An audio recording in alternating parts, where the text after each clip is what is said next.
Ce n'est ni plus ni moins la naissance de la bande dessinée.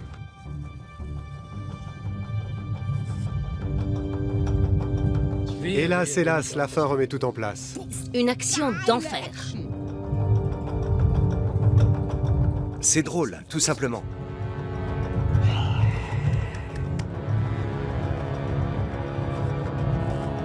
Max et Moritz, on s'en souvient pour la vie. Inventivité, irrévérence, rébellion contre le monde des adultes.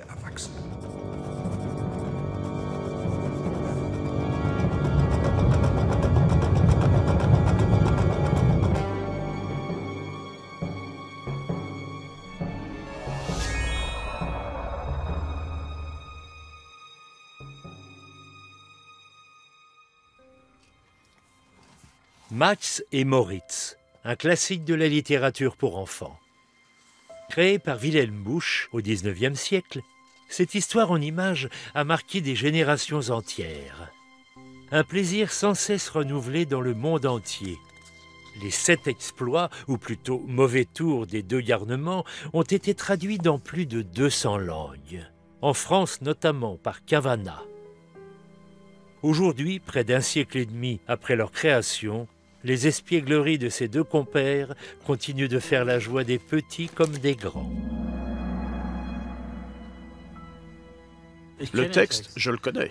Ah, que les méchants enfants nous causent donc du tourment. En voici 2 et des pires, Max et Moritz, pour tout dire. Ces 2-là, au lieu d'apprendre que vers le bien il faut tendre, se rier des bons principes, à s'en éclater la tripe. Tourmenter bêtes et gens, marauder effrontément, ça oui, c'est amusant, et c'est bien moins fatigant que l'église ou que l'école. Je le sais par cœur depuis que j'ai 5 ans.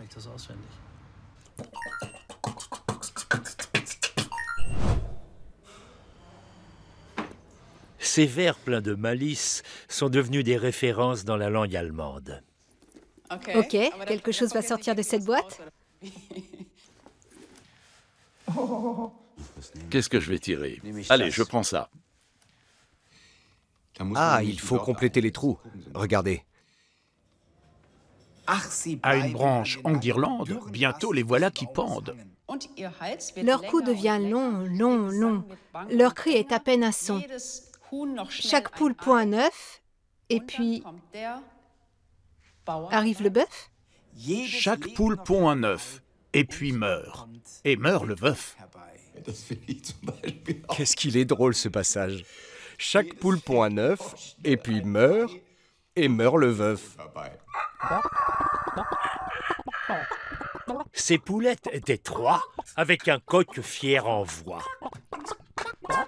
Max à Moritz dit « Compère, il y a quelque chose à faire !» Poule, coq à l'unisson engloutissent leur crouton. Leur cou devient long, long, long. Leur cri est à peine un son. Chaque poule pond un œuf et puis meurt. Et meurt le veuf. Wiedensaal, un village paisible de la plaine du nord de l'Allemagne.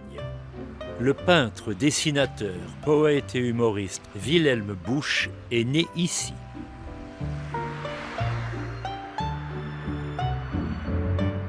Ralph König, le dessinateur de BD le plus connu d'Outre-Rhin, est un inconditionnel de Wilhelm Busch. Lui aussi a lu Max et Moritz dans son enfance et adorait leur histoire. Quel était donc cet homme qui a imaginé Max et Moritz? Et pourquoi ce livre a-t-il eu autant de succès?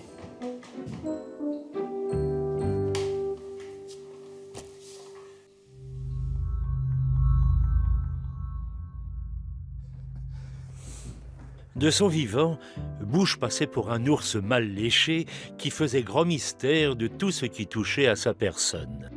Dans ses histoires illustrées, le conteur génial a créé des personnages intemporels avec une virtuosité qui, aujourd'hui encore, force l'admiration.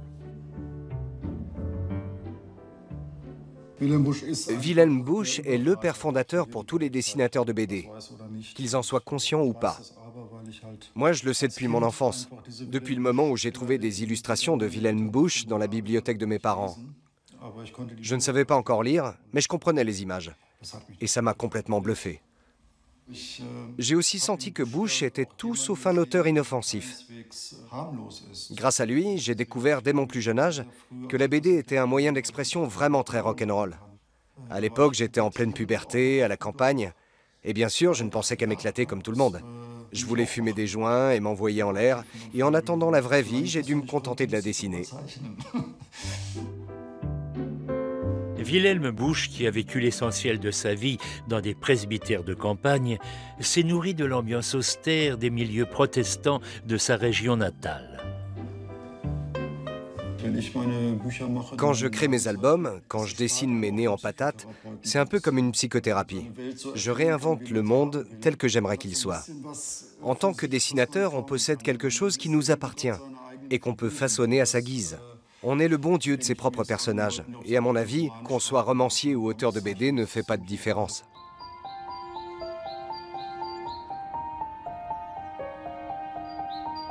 Wilhelm Busch naît en 1832 dans un milieu modeste. Son père est un épicier ambitieux et zélé, sa mère une femme taciturne et rude à la tâche. Dans la famille, les effusions de sentiments ne sont pas de mise. Parmi ses rares souvenirs d'enfance, Busch raconte qu'il avait un jour concocté une expérience avec une grosse clé d'église et de la poudre à canon subtilisée dans l'entrepôt de son père.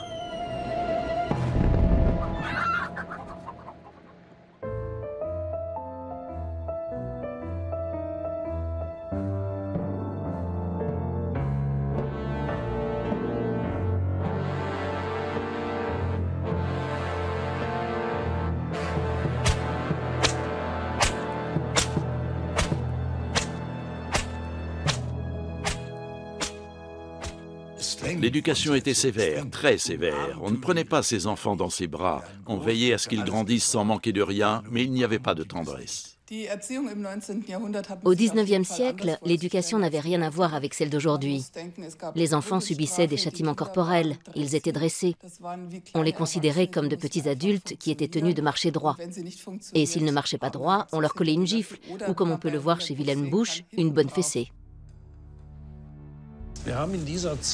À cette époque, le système scolaire allemand devient très autoritaire. La Prusse glorieuse veut des enfants à son image et la discipline qui règne dans les écoles est presque militaire. Éduquer à l'obéissance. Telle est la devise aussi bien dans les chaumières que dans les écoles de campagne où un seul maître mène une centaine d'élèves à la baguette. Après tout, c'est leur devenir qui est en jeu. Cette logique instaure une nouvelle catégorie, une catégorie fondée sur la discrimination par l'âge, à savoir l'enfance. Et ça, c'est terrible, parce que les enfants grandissent sous la pression permanente d'un devenir lointain et hypothétique. Mais en attendant, ils ne sont rien. C'est aussi une époque où on refoule et où on tait énormément de choses qu'on ne peut pas se permettre de dire ou de montrer. Et chez Busch, cette mentalité du 19e siècle est presque palpable. Il dépeint une société très rigide et inhibée. L'école a aussi marqué Wilhelm Busch d'une empreinte indélébile.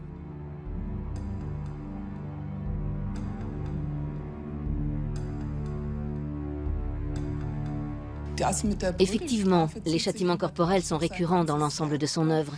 On rosse des enfants, on rosse des chiens, et même un petit Cupidon. Toujours sur un derrière dénudé, avec des verges de bouleau ou autre chose. Et à l'école, ça se passe sur le pupitre du maître. Visiblement, ça devait beaucoup le préoccuper. Si Wilhelm Busch reflète l'esprit de son temps, il le fait toutefois à sa manière. Dans ses histoires, le dressage des enfants se solde par un échec. Tout ce qu'il a en horreur y passe. Les tortionnaires et toute la misère humaine dans ses contorsions grotesques. Lui appelle ça de l'humour sans pitié. Il a dépeint des phénomènes de société comme on n'aurait jamais pu les décrire ouvertement à cette époque.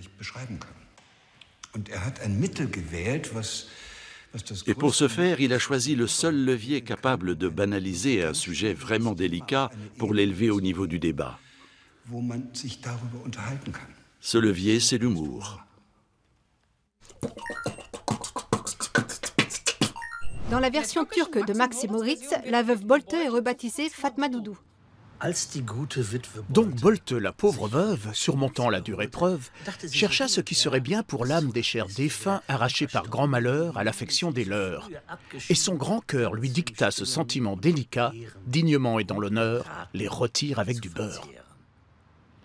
La veuve Bolte descend à la cave, l'œil gourmand. Dans le tonneau de choucroute, elle va puiser sans doute une copieuse portion.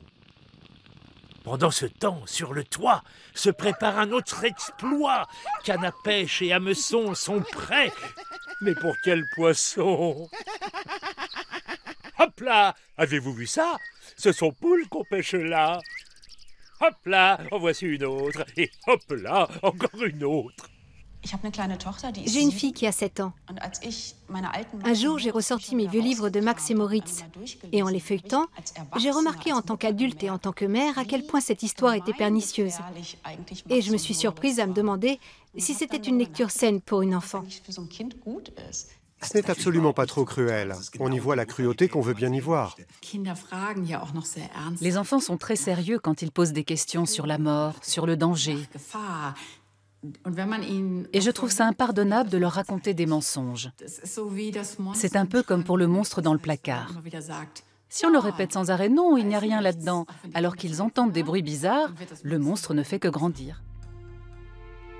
Un autre livre illustré sort quelques années avant Max et Moritz, Krastinias. C'est un grand succès. Son auteur, le médecin et psychiatre Heinrich Hoffmann, y raconte les mésaventures de jeunes enfants qui, pour ne pas avoir été sages, sont cruellement punis. Hoffmann veut éduquer les enfants, Bush non.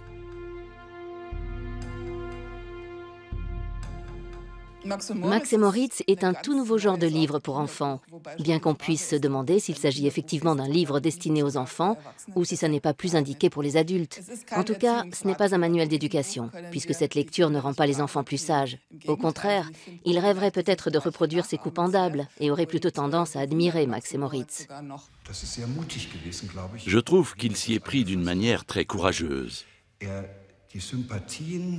Il n'a pas cherché à s'attirer la sympathie des adultes, mais en inventant ses farces, il s'est attiré la sympathie des enfants. Et du coup, il leur a donné la parole. En fait, Bush s'est fait le porte-parole des enfants.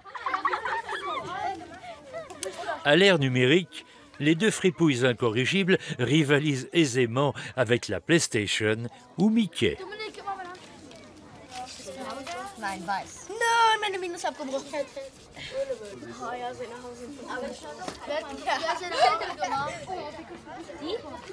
Mon Dieu, ils osent faire de ces trucs. Nous, on n'oserait plus faire ça. Toi, peut-être? Peut-être. Ils ont juste saboté le pont et l'autre tombe à l'eau. C'est pas très grave. D'ailleurs, ça m'est arrivé très souvent. D'habitude, je lis des livres qui finissent en happy end, mais là, ça finit pas comme ça. Je trouve que c'est un peu cruel de les fourrer là-dedans. Il n'a donc pas pitié de ses enfants? Il ne comprend pas qu'ils ne s'amusent qu'à jouer des tours? Et leur mère ne les a pas cherchés? C'est impossible que des enfants soient mangés par des oies. Et si c'était possible? D'accord, c'est super violent la manière dont ils meurent. Mais il faut bien que le livre ait une fin. À l'âge de 9 ans, Wilhelm Busch doit quitter le domicile familial. Il est l'aîné et doit faire de la place au 5e enfant qui vient de naître.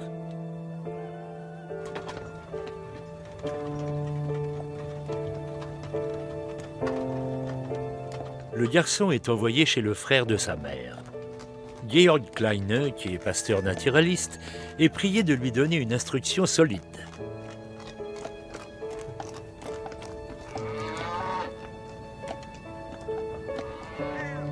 Le village de Ebergötzen, à proximité de Göttingen, est à 165 km de Wiedensaal. En diligence, c'est un voyage de 3 jours.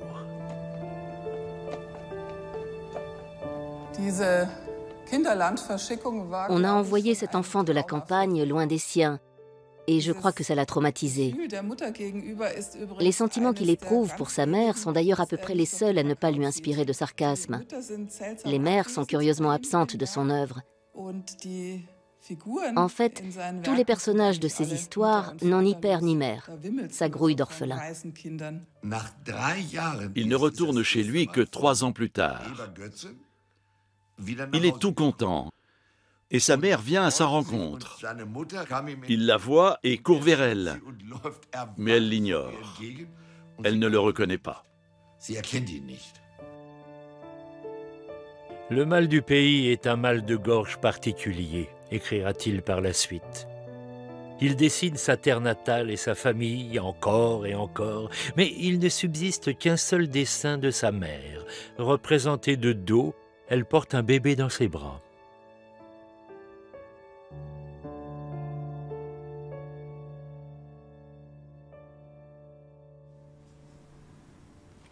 D'une certaine manière, je crois qu'il était effectivement un solitaire. Il ne discutait des questions et des enjeux de l'existence qu'avec de rares amis ou des personnes très proches.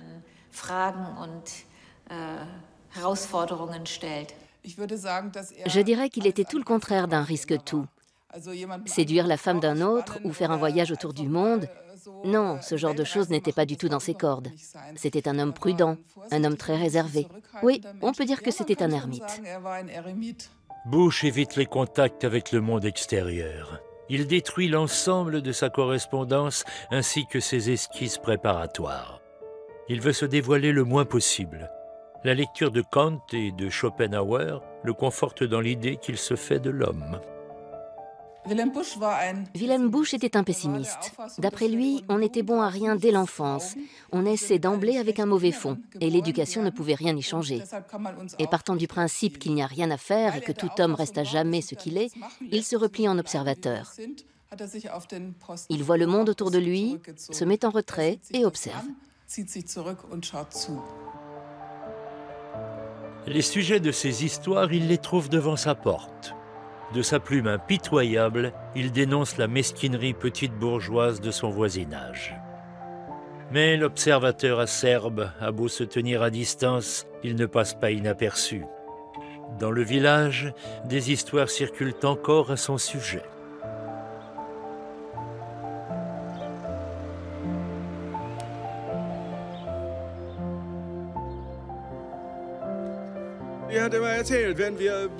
On raconte que les gens décampaient dès qu'ils voyaient Bush arriver parce qu'il avait toujours du papier et un crayon sur lui et qu'il dessinait tout. Si quelqu'un avait un nez peu banal, comme ci ou comme ça, il en accentuait encore les traits. Il était apprécié. Enfin, pas forcément, parce que toutes les choses déplaisantes, il les mettait sur papier. Bush ne ménage ni l'esprit, ni les sensibilités de son époque. Il croque le banal, les petits riens. La politique ne l'intéresse pas.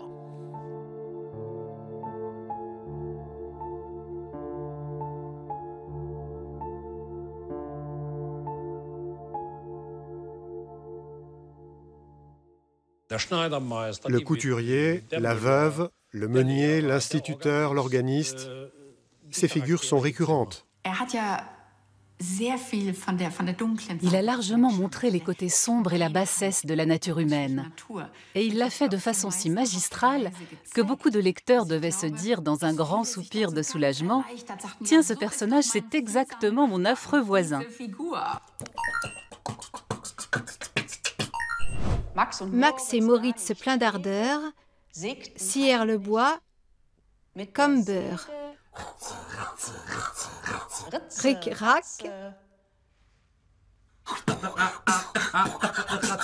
Ric-rac, la scie va et vient dans le... Oh là là! Oui, j'ai trouvé la rime. Bé, bé, entend-il bêler. Juste avant de sombrer. Tu n'as qu'à faire la scie.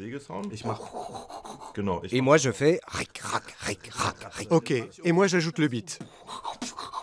Mando et Phil sont champions d'Europe de beatbox. Ils imitent les farces de Max et Moritz. Et la partition que leur fournit Bush est plutôt gratifiante. Et on repart sur le beat. Je fais un peu de zik, je rentre en son continu avec un rire, et toi, tu n'as qu'à enchaîner. D'accord, on essaye.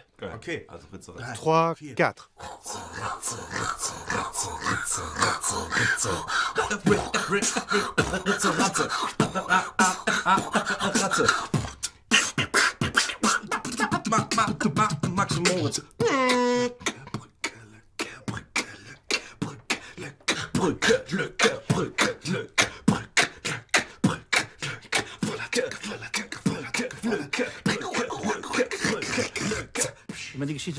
Si on devait mettre l'histoire de Max et Moritz en musique, ça donnerait certainement un morceau très percussif, parce que Bush emploie énormément d'onomatopées. Crac, il n'y a plus de pont, cric, crac, entends-tu les os qui craquent? Ce sont toujours des syllabes très savoureuses à prononcer. Max et Moritz, plein d'ardeur, scièrent le bois comme beurre. Ric, rac, la scie va et vient, la faille est dans le sapin. Qu'est-ce qui pue? C'est le bouc. Qui fait bé, bé? C'est le bouc. Sur le pont, il court d'un bond. Crac! Il n'y a plus de pont. Bé, bé, entend-il bêler juste avant de sombrer.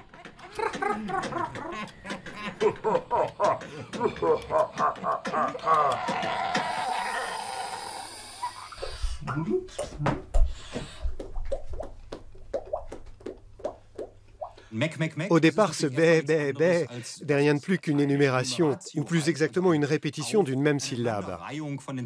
Mais en lui donnant une cadence à 3 temps, ça fonctionne à merveille. Wilhelm Busch est plus soucieux de la musicalité de ses vers que de la grammaire. Il passe sans arrêt du présent au passé. Il invente des impératifs et des pronoms de la troisième personne qui n'existent pas en réalité. En fait, il malmène constamment la grammaire parce qu'il cherche à exalter la mélodie de la langue.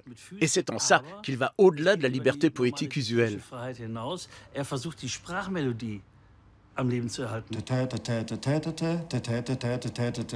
Il faut respecter ce rythme. Si on ne le fait pas, c'est moins joli. Ce qui me plaisait beaucoup quand on m'en faisait la lecture, c'est que je récitais toujours à l'unisson.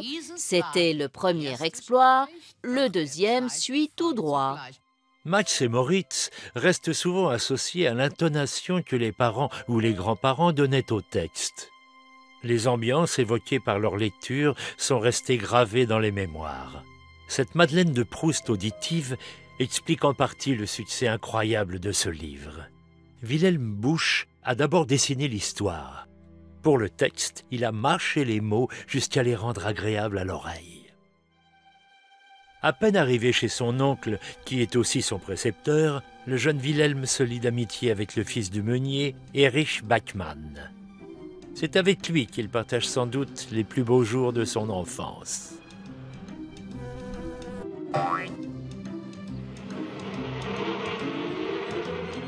Le souvenir de ces temps heureux lui inspire son chef-d'œuvre. Moritz le circonspect, qui l'affuble d'un épi sur le front, n'est autre que lui-même.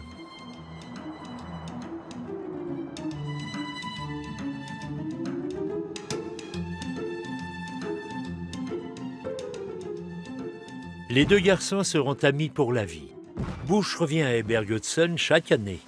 Il est hébergé dans le vieux moulin où les bruissements de la roue à aube et des meules en pierre bercent ses nuits. Le moulin à eau du village tourne toujours. Aujourd'hui, c'est un musée.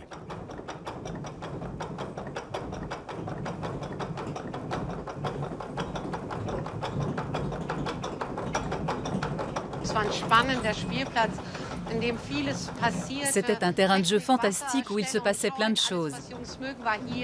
Il y avait de la technique, de l'eau. Pour de jeunes garçons, c'était le paradis. Et ils en avaient fait le point de départ de leur vadrouille à travers le village. Des deux amis, Wilhelm était sans doute le plus réservé. Erich Bachmann, lui, était un jeune homme énergique qui n'avait peur de rien.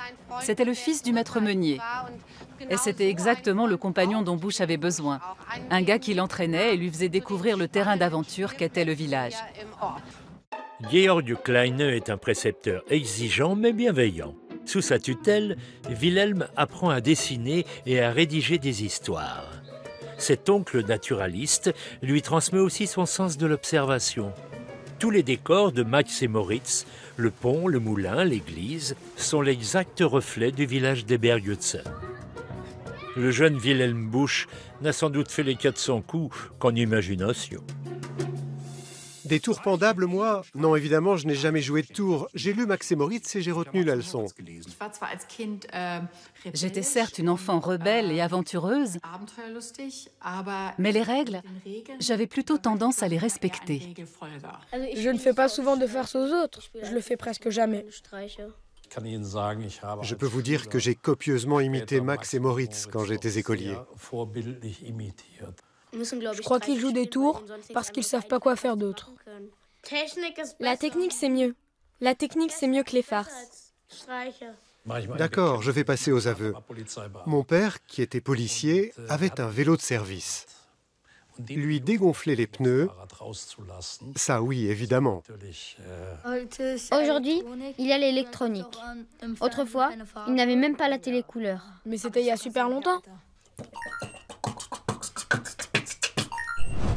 J'en veux encore, oui encore, la boîte en est pleine. Il dirige ses pas là, vers son... Je suppose qu'on est chez l'instituteur Lempel. Boum! Voilà la pipe en l'air, avec un bruit haut et clair. Cette pipe qui explose sous le nez de Lempel. Ça, c'est l'image de BD par excellence. C'est indiscutable.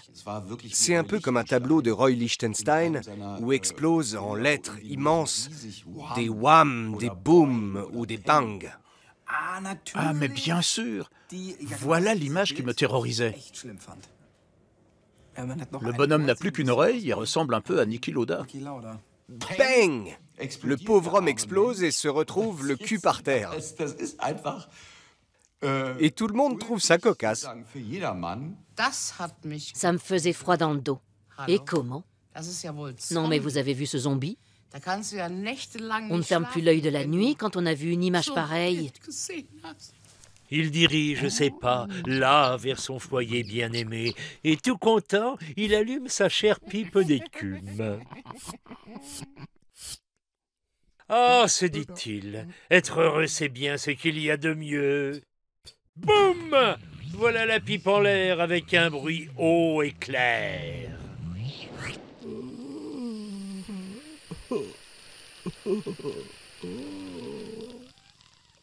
Ce n'est ni plus ni moins la naissance de la bande dessinée.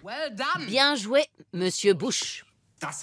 Tous ceux qui s'intéressent sérieusement à la BD depuis 1865 ont lu ce livre. Ce qui est amusant, en fin de compte, c'est cette espèce de soleil.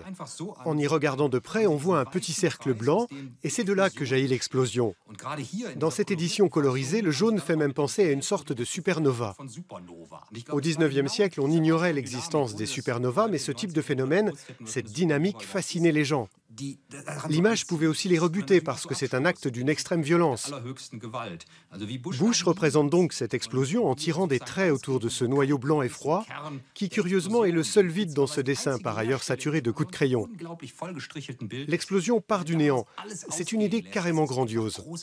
Je me demande comment Busch a trouvé ça. D'où lui est venue cette idée? De nulle part sans doute, ça doit être une idée à lui. Au début, tout n'est qu'ordre et sérénité. Mais soudain, c'est le chaos, le moment où Busch excelle. Il anime ses personnages de contorsions grotesques et fait valser tout le décor. Lignes d'action et de vitesse, expositions multiples, des procédés graphiques avant-gardistes pour l'époque.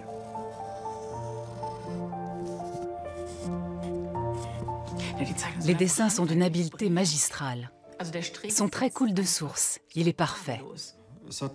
Chaque dessinateur a un coup de crayon qui lui est personnel. Et Busch a évidemment son propre style. Ses dessins foisonnent de fantaisie, son trait est nerveux et rien n'est vraiment à sa place. Et ça, j'adore. En tant que dessinatrice, je ne peux pas expliquer à quelqu'un qui ne dessine pas l'effet que me font ces dessins. J'ai juste envie de dire « Busch ne devient un dessinateur virtuose qu'après quelques détours. À 15 ans, et bien qu'il soit indifférent aux mathématiques, il entame des études de construction mécanique à Hanovre. À 18 ans, il abandonne avant même d'avoir obtenu son diplôme. Le jeune homme se sent une vocation d'artiste et suit un ami à l'Académie des Arts de Düsseldorf. Il tient bon pendant 10 mois. L'enseignement qu'on y dispense est trop académique à son goût. Prochaine étape, l'Académie royale des beaux-arts d'Anvers qui marque un tournant dans sa vie. Busch découvre la peinture des maîtres flamands.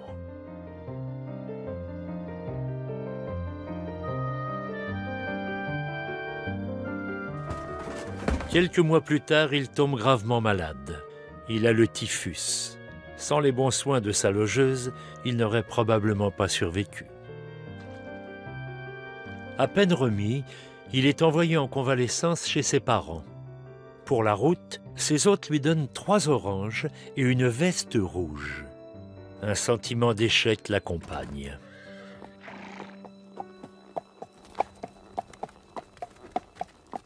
Je crois qu'il avait le sentiment d'être un raté, en quelque sorte. Il n'avait rien mené à son terme, n'avait aucune formation, ni pratique, ni artistique. Il était de retour à la maison avec dans ses bagages des esquisses et quelques tableaux. Et la seule chose qu'il pouvait dire à son père, c'était « Bon, eh bien, je vais commencer un nouveau tableau et pour la suite, on verra. » En fin de compte, il était toujours dépendant de l'aide financière de ses parents. Le musée Wilhelm Busch de Hanovre abrite de nombreux tableaux et dessins, mais aussi des manuscrits. Pour l'artiste, la peinture flamande a été une révélation. Cette légèreté divine, écrit-il, fut pour moi comme une seconde naissance. Certes, il n'en prend pas plus d'assurance. Cette peinture a tellement ému et impressionné l'étudiant qu'il était, qu'il a commencé par dire « Je ne serai jamais aussi bon ». Plus tard, il dira qu'il s'était senti humilié. Wilhelm Busch se consacrera à la peinture pendant toute sa vie. D'après lui, c'est là sa véritable vocation. Mais la plupart de ses tableaux ne sont pas à la hauteur de ses exigences. Il privilégie les petits formats, plus faciles à cacher. Il en détruit beaucoup. Après sa mort, on découvre plus de 1000 peintures et 2000 dessins empilés n'importe comment.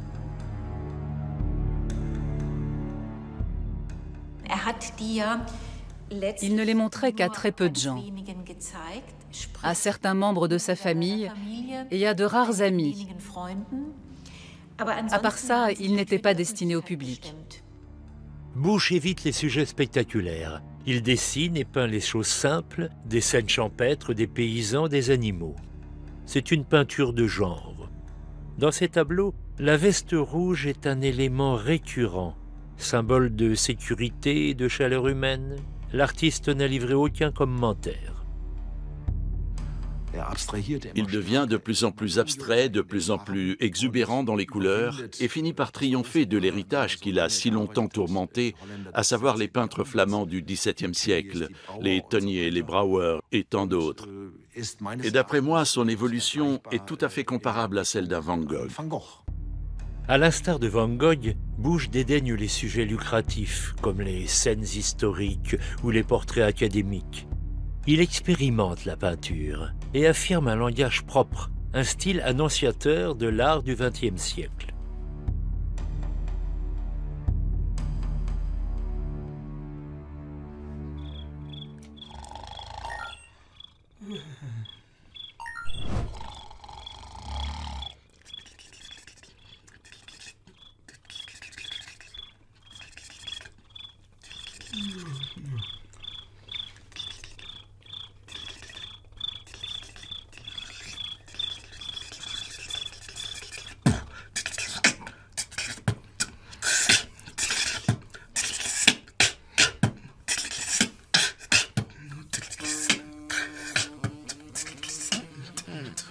Au printemps, les hannetons sont de vrais joyeux lurons.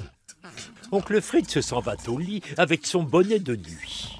Mais voilà les hannetons qui grimpent sur les dredons. Celui qui marche en premier d'oncle Fritz atteint le nez. Et là, oh, crie l'oncle, au voleur! Il attrape le meneur.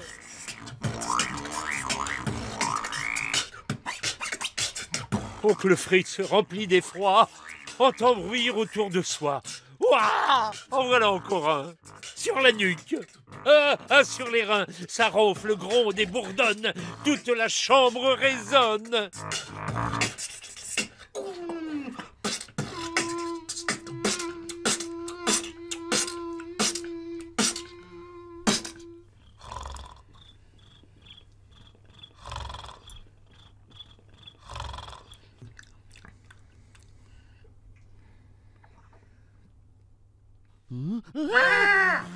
Dans ses vers, « Et là !» crie l'oncle, « au voleur !» Il attrape le meneur. On peut dire qu'il a du rythme. Bush transpose immédiatement l'action dans le graphisme. Fini les petites images tranquilles. Le personnage bondit hors de son lit, fait voler la couette et toutes les petites bestioles se mettent à courir en tous sens dans la chambre. Cette agitation soudaine est la traduction en images de la frénésie rythmique du texte. Et c'est là que Bush se révèle un très grand artiste, ou du moins un grand illustrateur. Il a le chic pour transposer le texte en dessin presque animé comme nul autre. S'il avait vécu à l'époque du cinéma, il aurait été au comble du bonheur. Bush, réalisateur de films d'animation, ça aurait été le rêve.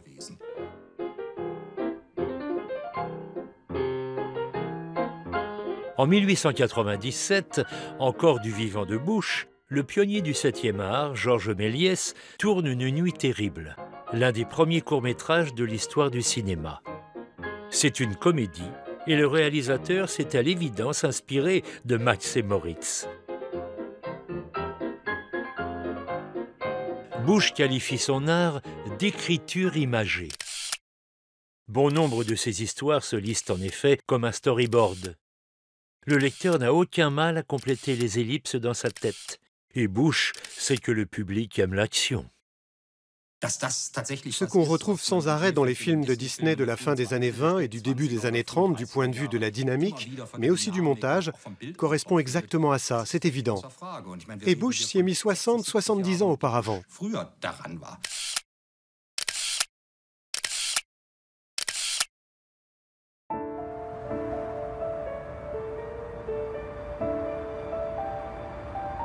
À 22 ans, Bush décide de se remettre à la peinture, cette fois à Munich.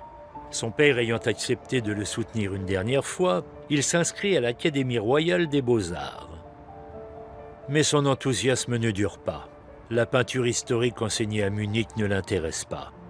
Bush préfère s'investir dans une nouvelle société d'artistes appelée Jeune Munich.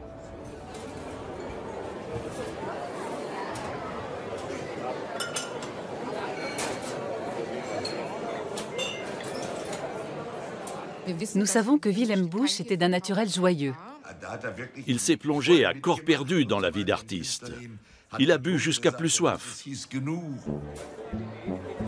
À Munich, Busch mène une vie de bohème. À force de parties de campagne fastueuses et de ripailles entre amis jusqu'au petit matin, il devient un buveur de bière invétéré et fume comme un pompier, ce qui lui vaudra plusieurs intoxications à la nicotine par la suite. Dans ces caricatures mordantes pleines d'humour, Busch égratigne ses amis et de parfaits inconnus. Son sens aigu de l'observation attire l'attention. Le cercle d'artistes est également fréquenté par Caspar Braun. Ancien étudiant en art, il est peintre, mais possède avant tout une maison d'édition prospère. Braun reconnaît immédiatement le talent de Wilhelm Busch.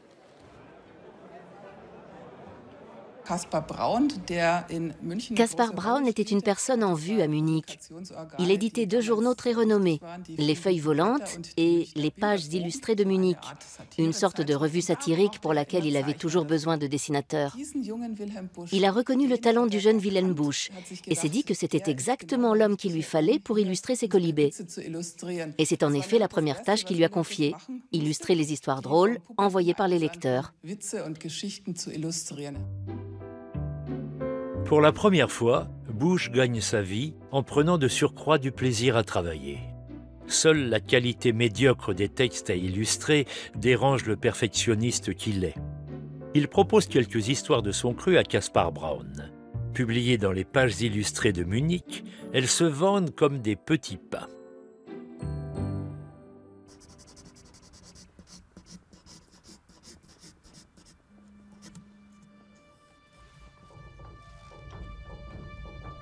L'hiver, Busch aime à se retirer à Wiedensaal, son village natal. Installé au calme, il travaille désormais à des histoires illustrées plus ambitieuses, telles que Pierrot le glaçon.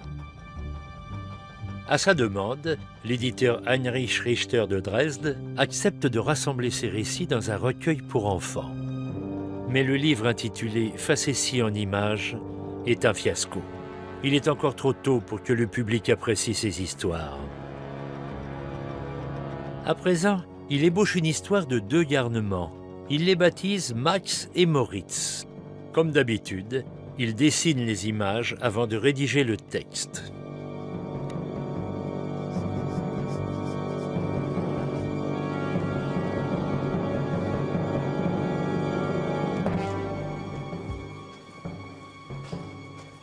Le manuscrit original de Max et Moritz, crayonné sur des feuilles de brouillon collées les unes sous les autres, est conservé au sous-sol du musée Wilhelm Busch. Un document précieux qui sort rarement des archives, soigneusement maintenu à l'abri de la lumière.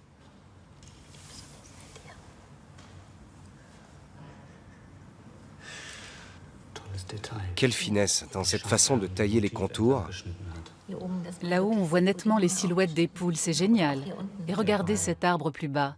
Cette œuvre a vraiment du caractère. Elle est très vivante. Max et Moritz, c'est comme une marque déposée internationale. Forcément, on ne peut qu'être ému quand on a le prototype de ce livre sous les yeux. Regardez la tête de ces poules. Voilà ce qui est incroyable chez Busch. En quelques traits minimalistes, il est capable de donner un visage même à une poule, de lui conférer une personnalité. Ce manuscrit l'a en quelque sorte révélé. Il l'a envoyé à Dresde en suggérant que ça pourrait faire un beau livre pour enfants. Quand Busch lui propose Max et Moritz, son éditeur hésite. Après le four des facéties en images, le risque lui paraît trop grand. Busch est prêt à lui céder son œuvre à titre gratuit, mais Richter refuse. C'est là qu'il se souvient de son ancien éditeur, Caspar Braun. Dans une lettre à la limite de l'obséquiosité, il écrit « J'ai dessiné une petite histoire, quelques farces amusantes. Tu pourrais peut-être les caser dans les feuilles volantes ?» Et Caspar Braun accepte. Il s'est immédiatement rendu compte qu'il était bien trop dommage de publier cette histoire sous forme de feuilleton et décide d'en faire un vrai livre pour enfants. Vroom, plus noir que des diables. Ils arrivent par le tuyau, plus noir que des corbeaux. Corbeaux, tuyau.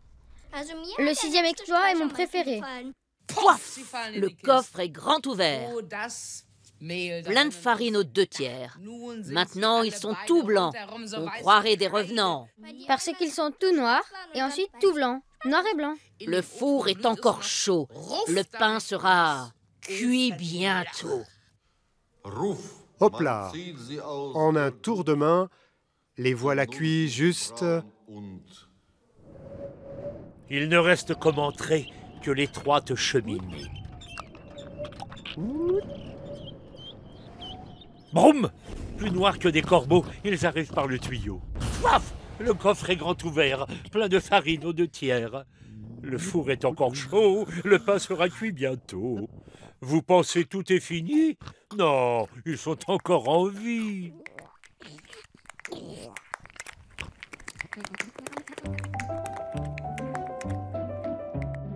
À l'automne 1865, Busch a 32 ans. Le livre pour enfants Max et Moritz sort dans les librairies pile à temps pour les achats de Noël. Au début, les ventes sont timides. Les pédagogues se sont évidemment rués dessus, curieux de voir de quoi il s'agissait. Et ils ont bien entendu été choqués. Vu la mentalité de l'époque, Busch a dû affronter une véritable vague d'indignation. Beaucoup considèrent l'ouvrage comme dangereux pour la jeunesse. En Styrie, en Autriche, il restera interdit aux mineurs jusqu'en 1929. En Allemagne, la première édition n'est épuisée qu'au bout de 3 ans. Mais le vent finit par tourner. À chaque nouveau tirage, les ventes ne font qu'augmenter. En 1908, à la mort de Wilhelm Busch, le livre fête sa 55e édition. L'éditeur Caspar Braun est millionnaire. L'humoriste lui avait cédé tous les droits contre une somme forfaitaire. Petit à petit, ça devient un best-seller. Aujourd'hui, on peut vraiment parler d'un livre de fond, puisque les ventes n'ont fait qu'augmenter, et qu'on trouve toujours ce livre dans toutes les librairies, dans différentes éditions, en couleur ou en noir et blanc. C'est devenu un vrai best-seller, et ça l'est resté. Otto Bassermann, un ami de sa période munichoise, est son nouvel éditeur. Grâce à lui, Busch publie au rythme d'une histoire illustrée par an. La parution de son Saint-Antoine de Padoue provoque un véritable scandale, mais rencontre autant de succès que La pieuse Hélène ou Phipps le singe. Mais Bush est loin de se réjouir de l'enthousiasme suscité par ces histoires et de sa notoriété grandissante. Il était gêné quand il voyait ses œuvres dans une vitrine. Il changeait de trottoir. Lui-même a raconté une belle anecdote à ce sujet. Il était dans un train et ses voisins discutaient de l'un de ses textes en admirant l'humour qu'il y avait dans les rimes. Il ne savait plus où se mettre. Bush se retire de plus en plus à Wiedensaal. Il habite chez sa sœur dans 2 pièces pauvrement meublées. Il fume, il boit, il peint. Il écrit des histoires, les illustre. Il écrit aussi des poèmes qui rencontrent moins de succès. Bush ne s'est jamais marié. Les aventures du célibataire se limitent à des relations épistolaires. À 52 ans, Bush n'a plus envie d'écrire. Ses histoires illustrées ont fait de lui un millionnaire. Et à présent, il se contente d'observer le genre humain en se tenant à distance.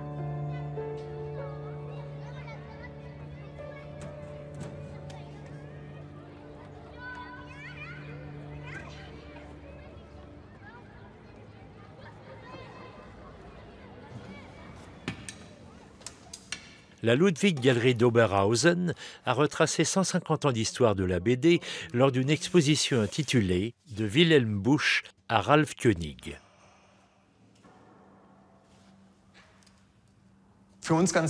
À la fin du XIXe siècle, la traversée de l'Atlantique marque un tournant décisif. Aux États-Unis, on publie les premiers comic strips, considérés de nos jours comme les premières BD modernes. Et tout à coup, en l'espace de quelques mois, les journaux en font un média à part entière. Dans la guerre qui oppose les manières de la presse Joseph Pulitzer et William Hearst à la fin du XIXe siècle, les journaux cherchent à gagner des lecteurs avec des suppléments illustrés tout en couleur. Hearst lance Pim Pam Poum. Pour les nombreux immigrés allemands, il ne s'agit ni plus ni moins de la version américaine de Max et Moritz. Ce travail est confié à l'artiste Rudolf Dirks, originaire des bords de la mer du Nord en Allemagne. Aux États-Unis, son éditeur William Hearst lui commande explicitement quelque chose qui soit comme Max et Moritz. La ressemblance n'avait donc rien de fortuit. Pim Pam Poum paraît encore du vivant de Wilhelm Busch, auquel on ne demande pas son avis. De nombreux éléments sont directement empruntés à Max et Moritz, mais à la différence de l'original, les jeunes malotrus américains parlent dans des bulles. Les codes du nouveau média se mettent en place.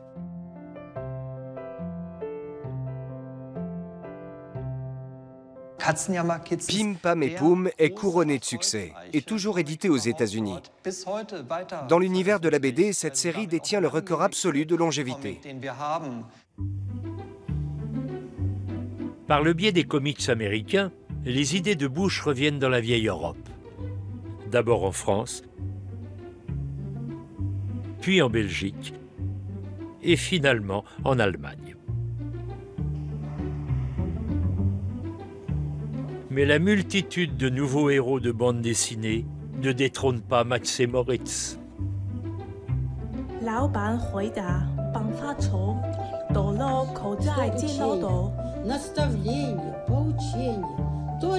Traduite en 300 langues et dialectes, cette histoire en images fait de Wilhelm Busch le poète allemand le plus lu dans le monde.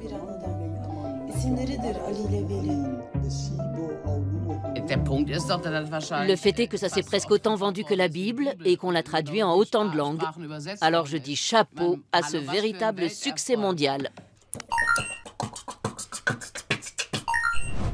Sa toute première expérience, on l'a fait quand on court après sa mère, que la porte se ferme en coup de vent derrière elle, qu'on essaie d'ouvrir cette lourde porte avec ses petits doigts, qu'on se casse un os pour la première fois et qu'on prend soudain conscience qu'on a un corps.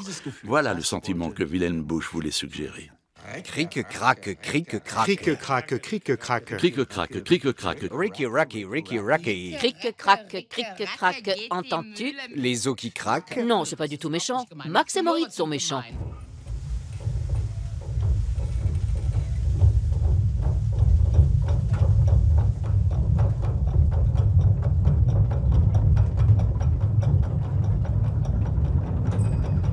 Le plus amusant chez Wilhelm Busch, c'est qu'à la fin, le héros va toujours en enfer.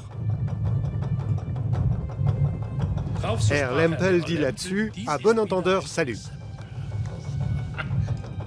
C'est si merveilleux, si tiré par les cheveux, si déjanté.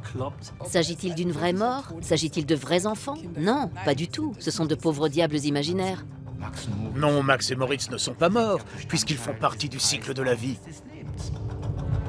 Je parie que ce livre vivra encore 150 ans de plus et qu'on ne connaîtra toujours pas le fin mot de l'histoire. Ils arrivent dans le sac au moulin qui fait tic-tac.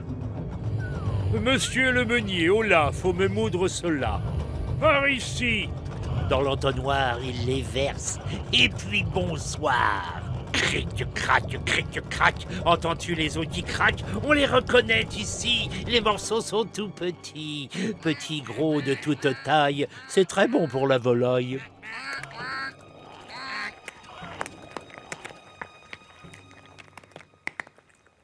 À la tienne, Wilhelm.